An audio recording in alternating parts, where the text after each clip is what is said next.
Instagram. Happy Tuesday. I got pizza.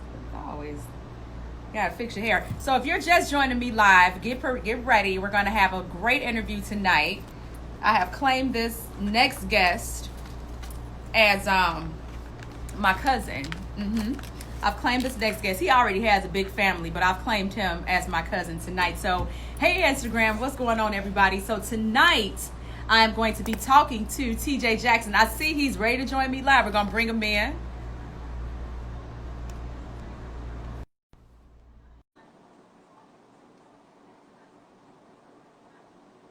Let's see. I love Instagram Live. Let us get together. TJ! Yes, I'm here. What's going on? I said everybody, I let him know that you're my cousin. Cool. Let's do it. I'll take it. We get Gary in Chicago. We gonna Okay. roll with it. We gonna roll with it. I was in Chicago about 6 months ago and had a really good time in your city. So, what did you eat? That's important. What did I eat? Yeah. You know, I came in like midnight and I left that night. So I think I probably just had something from Chipotle, something simple. Nah. Come on, TJ. I'm just keeping it real. I didn't do anything serious. You done came all the way here and got some Chipotle. I had press and I had some meetings and you know what I had? I take that back. Okay. You ready? I had Nando's. Nando's? Yes. Here, the chicken?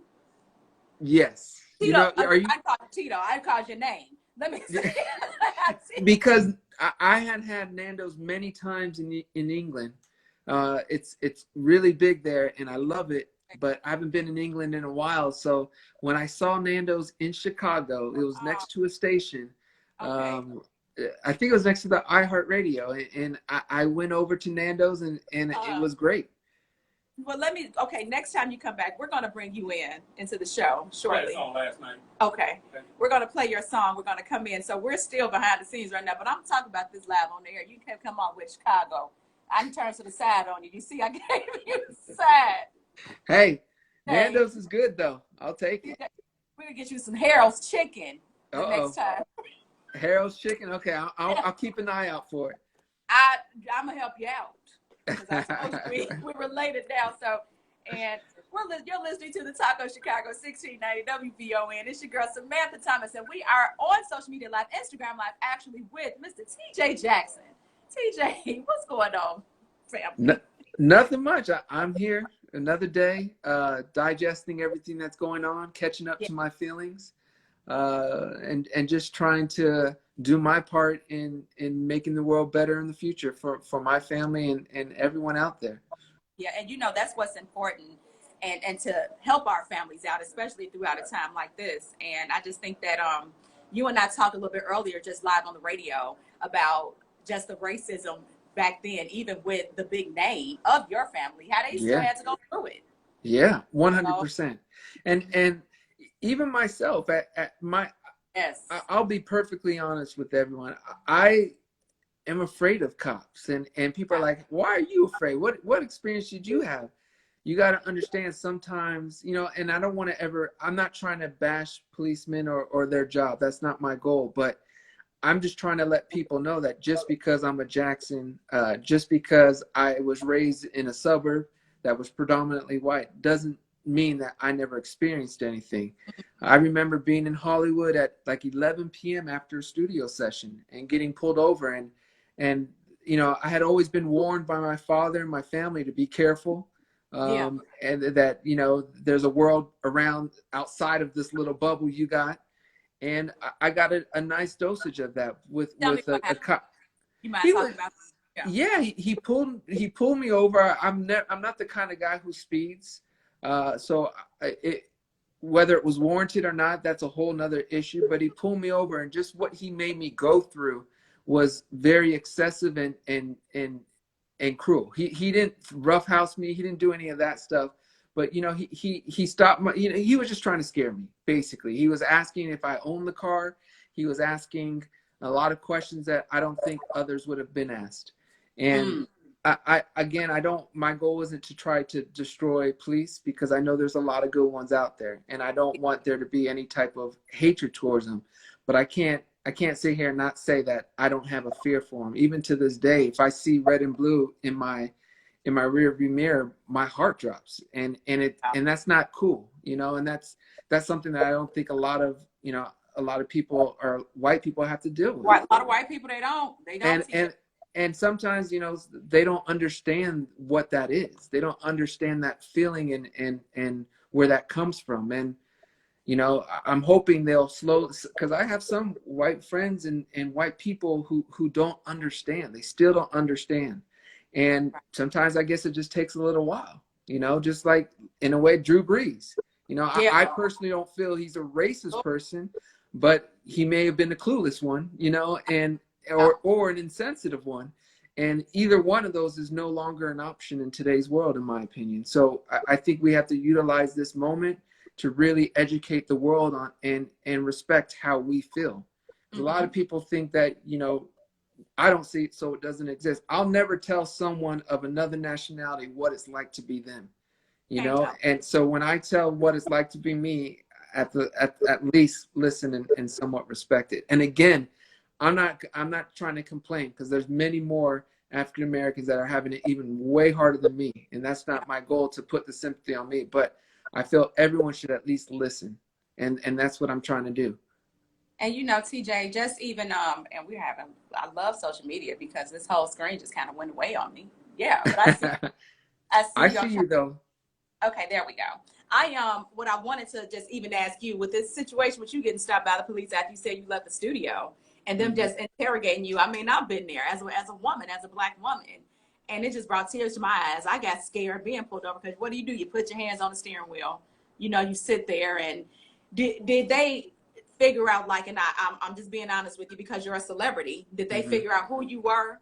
And I don't know. I remember getting questioned. Why do I have this car? It was a Honda Accord. I had just bought it with my own money, with my advance from Sony. Yeah. 3T hadn't released anything yet, but at the same time, my ID says Tito Jackson. So oftentimes when people see it, and what's so interesting is there's oftentimes where people will treat me one way. They get my ID and see who I am, and it just flips, and it bothers me. But that's how I know that my people are having it even harder, because just like that, they'll flip for me, and not necessarily. I know that's not happening for others. So it was one of those moments where, you know, lights in the face, you know, and I'm already terrified. I was already taught, keep my hands on the steering wheel, don't make any sudden moves, you know, don't do anything. And I was already in that complacent mindset and doing everything I felt was needed to do to show that I'm not a threat. Yet there was still a desire to scare me to a high extent, and that wasn't cool to me. And it was on a side street where it was real quiet, and I just didn't feel comfortable, to be perfectly honest. I was scared. Yeah. And they're taught, police officers are here to protect and serve us, like protect us. We don't feel, and as a Black man, you know, Jackson, at the end of the day, you're still a Black man. Yes. Well, they don't know who I am. They just see my color. They just see my color in a nice new car and thinking, why does he have this? You know? So it is what it is. And like I said, why I'm sharing this isn't for my sympathy. I just want my people who follow me, who are listening, to know that it's a real thing that's going on. Because, you know, a lot of places in the world, they don't understand. They can't feel this, but it's a real thing. It's a real issue we have here in the States, and I'm sure it's other places, but all I can speak about is here in the States, and it's a real thing. It is real, and hopefully, do you think, TJ, with everything that's going on, that there's going to be some change? I'm more hopeful now than I've ever been, because there's more nationalities. There's a lot of white people who are supporting us. They're seeing it, and it's a beautiful thing, you know, and I commend everyone out there and it's one of those things. It's not enough to be not racist. You have to be anti-racist. And there's a lot of, like I said, a lot of white people, celebrity, even companies that are being aggressive and trying to do their part. And that's why I feel like it feels different this time. I feel like also with COVID, everything's kind of silenced and muted, and people have the energy and the time to do something about it. So I'm confident. Right. I'd like to see some permanent changes, whether that's, in offices and political positions, but also in our school system. I like for there to be some type of reform on how we're teaching Black history and the 400 years since slavery. Mm-hmm. And before that, I think we need to do a better job of using the voice of the oppressed to learn.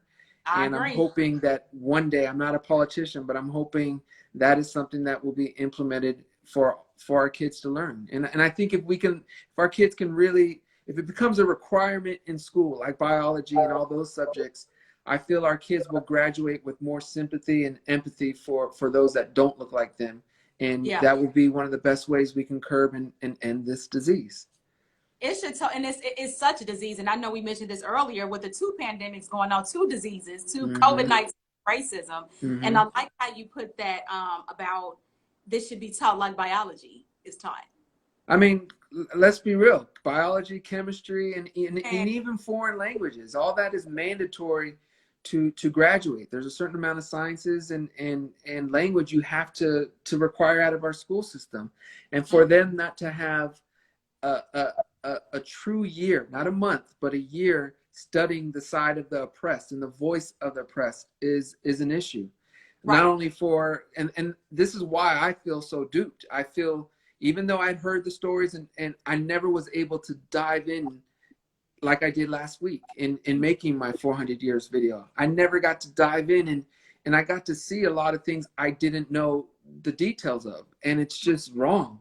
And I think if I had studied all this in school, it would have been more present in my mind, and I wouldn't have went down this hard, Yeah. But maybe this is why this is happening for me. Maybe this is what my calling is. I don't know. I'm just trying to do my part in helping educate at least my fans and followers.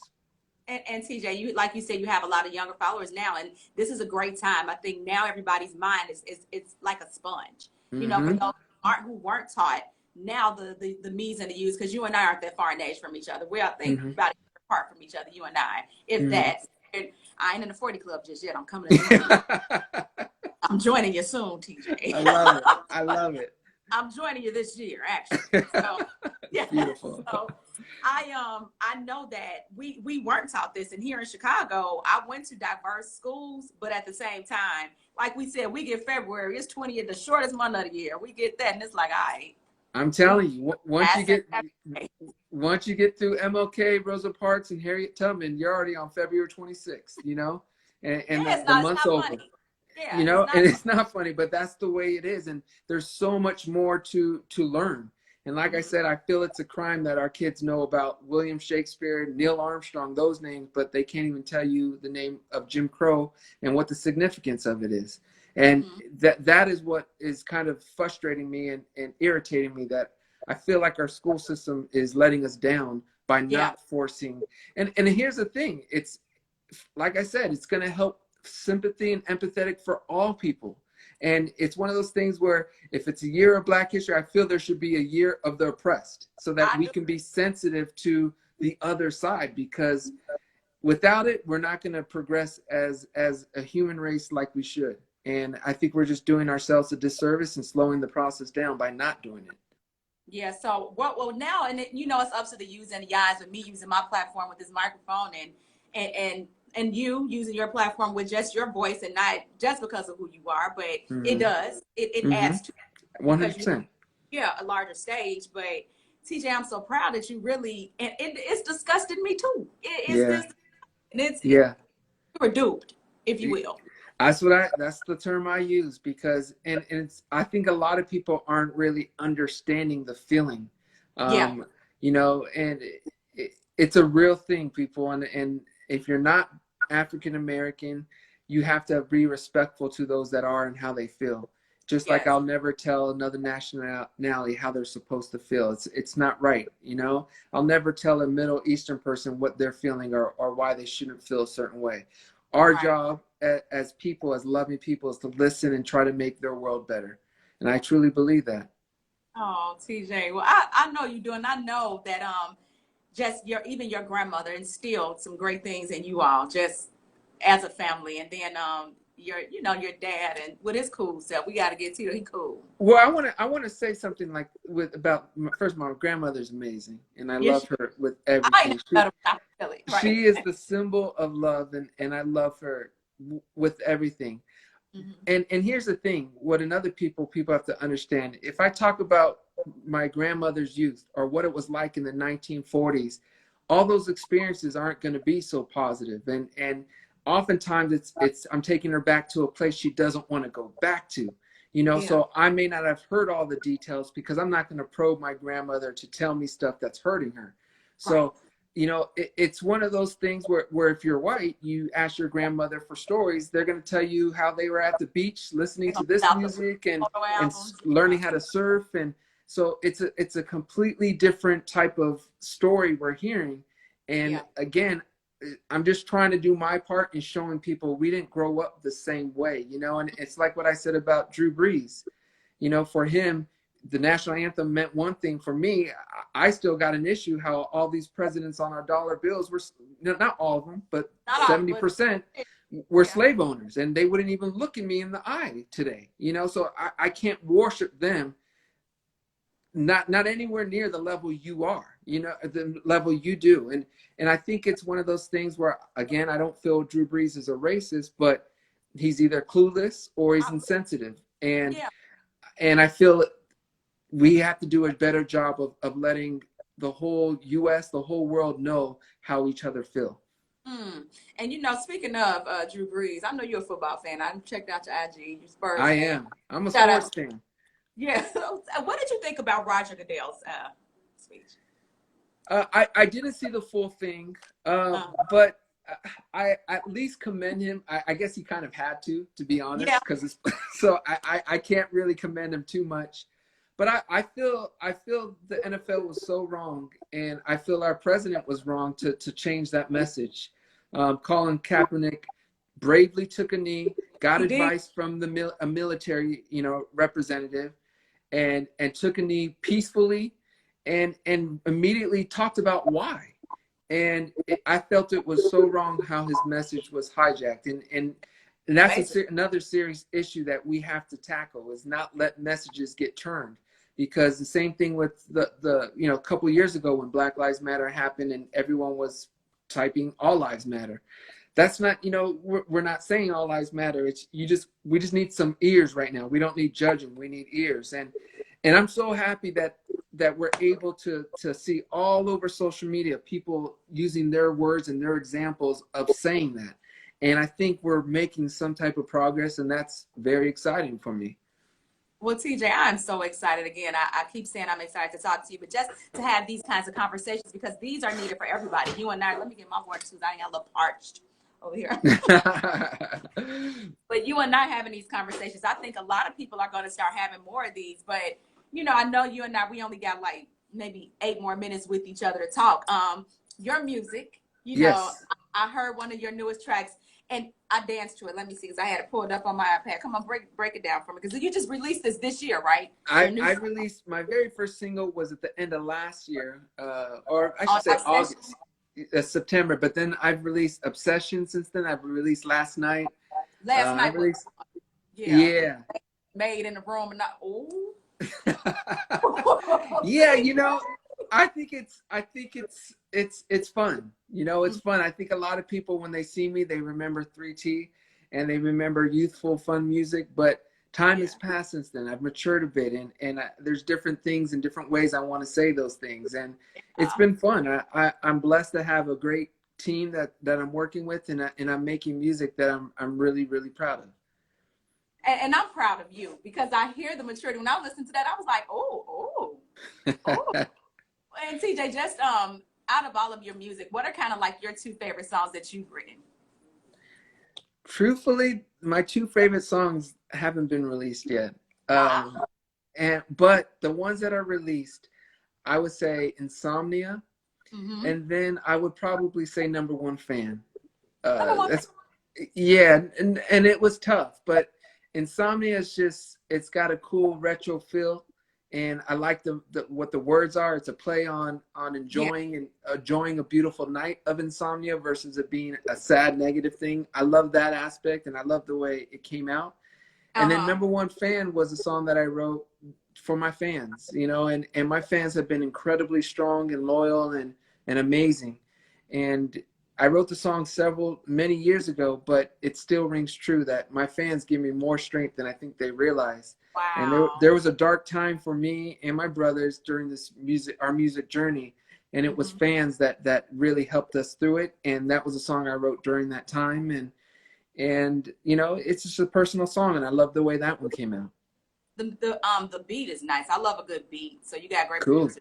And another one, I don't deserve this. Now that you Yeah. gotta leave her alone because she kept You her. know, I, as I've said, growing up, I've learned and I've seen a lot of situations, you know, good and bad, and I don't deserve this as another. And to me, it was just somewhat of an anthem for some people who are in a wrong relationship and being mistreated. And you know, oftentimes we find ourselves in those relationships and feel stuck, but I'm hoping that this will give some type of voice and encouragement to people to be able to speak up and say, I don't deserve this. You know, because even with that, TJ, it's a lot of domestic violence that we saw uprising throughout the whole quarantine. Yep. And, you know, they don't deserve this. And I know on a love front, you and Frances, your wife, will share Yes. a podcast. So Yes. how can we get in tune? So we just released, we recorded the first episode weeks ago, and then we didn't know when to release it because of all that was going on. You know, I didn't want to release it at the moment. And then we realized that we're missing a golden opportunity because it's a family related podcast. And we've been hearing and people asking, how should I approach my kids on the subject? So we did a second episode this weekend on talking to your kids about racism. And we Wow. released both episodes together this morning.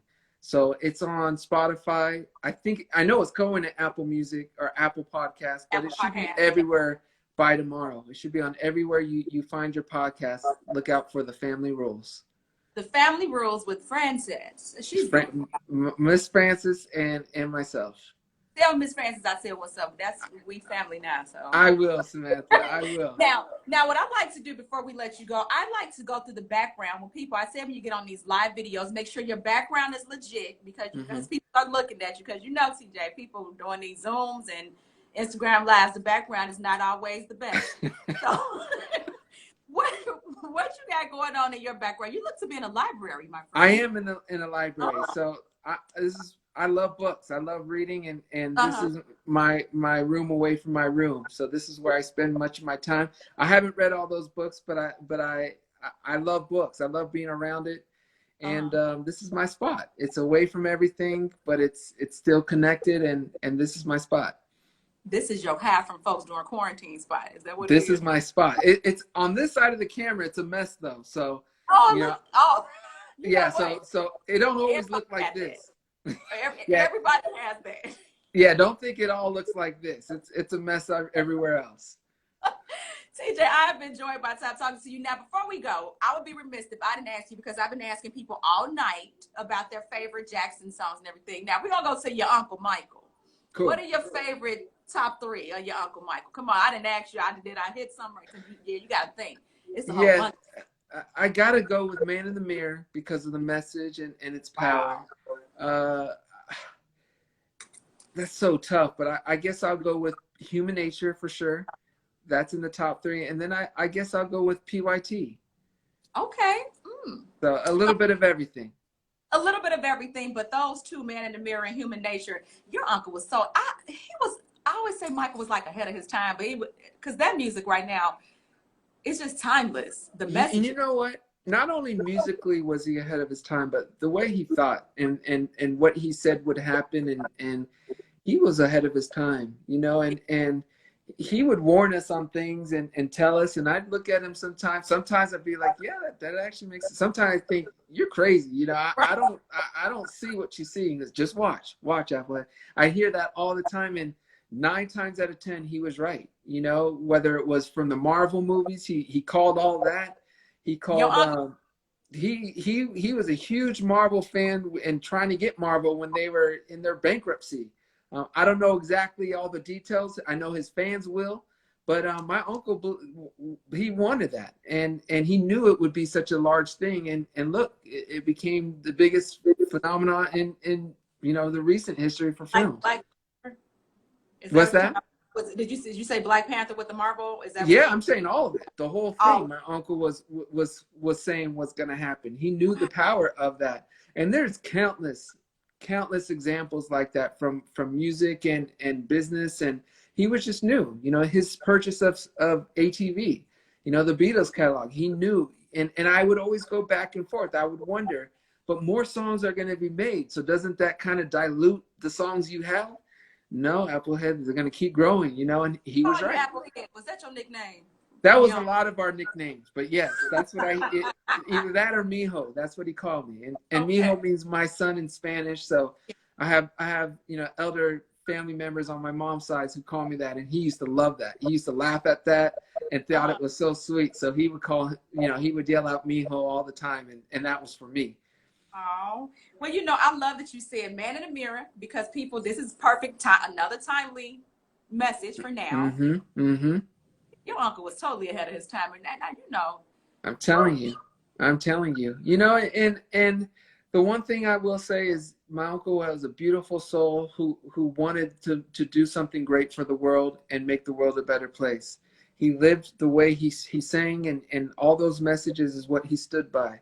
Even behind the scenes, he would help as much as he can, whether it was giving money to a homeless or whether it was stopping by at a hospital or whatever it was, or helping his own employees with their own situations. He went well above and beyond to try to do his part to make the world a better place. And that's something that will always stick with me and something that I will always aspire to do. And I'm just blessed to have him and the rest of my family and my mom's family for the cocoon they gave me losing my mom as a youngster. I'm blessed and I'm thankful for my situation. Well, I don't want to let you go, TJ. We've been having so much fun, but as you said, making the world a better place, your uncle called it. That's right. That's right. Make the change, and we are making the change right now. TJ Jackson, let me tell you, next time you come to Chicago, don't go to Nando's. I'm taking you to Harold's. Okay, you got it, Samantha. I'm gonna hold you up to that. So I'm serious. You got okay. I don't know when you come to Chicago. We're gonna work that out, but I got you some pizza, deep dish pizza.